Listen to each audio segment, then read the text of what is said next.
بسم اللہ الرحمن الرحیم۔ محرم الحرام کے 10 روزوں کی فضیلت۔ محرم الحرام کا مہینہ قابل احترام اور عظمت والا مہینہ ہے۔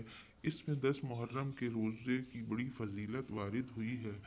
رمضان کے علاوہ باقی 11 مہینوں کے روزے میں محرم کی 10ویں تاریخ کے روزے کا بڑا ثواب ہے، اور اس ایک روزے کی وجہ سے گزرے ہوئے ایک سال کے گناہ صغیرہ معاف ہو جاتے ہیں۔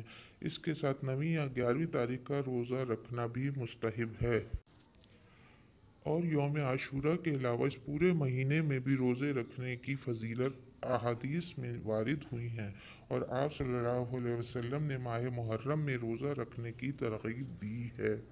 حضرت ابو ہریرہ رضی اللہ تعالیٰ عنہ سے روایت ہے کہ رسول اللہ صلی اللہ علیہ وسلم نے فرمایا، افضل ترین روزے رمضان کے بعد ماہ محرم کے ہیں، اور فرض کے بعد افضل ترین نماز رات کی نماز ہے۔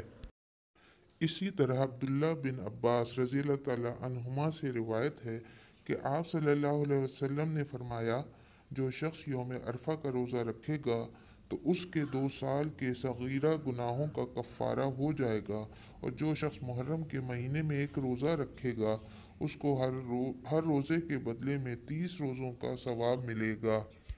یوم عاشورہ کا روزہ نیت کے اعتبار سے عام نفلی روزوں کی طرح ہے۔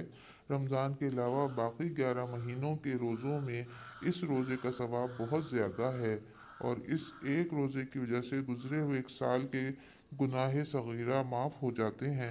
اس کے ساتھ 9ویں اور 11ویں تاریخ کا روزہ رکھنا بھی مستحب ہے، البتہ اس روزے کی کوئی خاص دعا احادیث میں منقول نہیں۔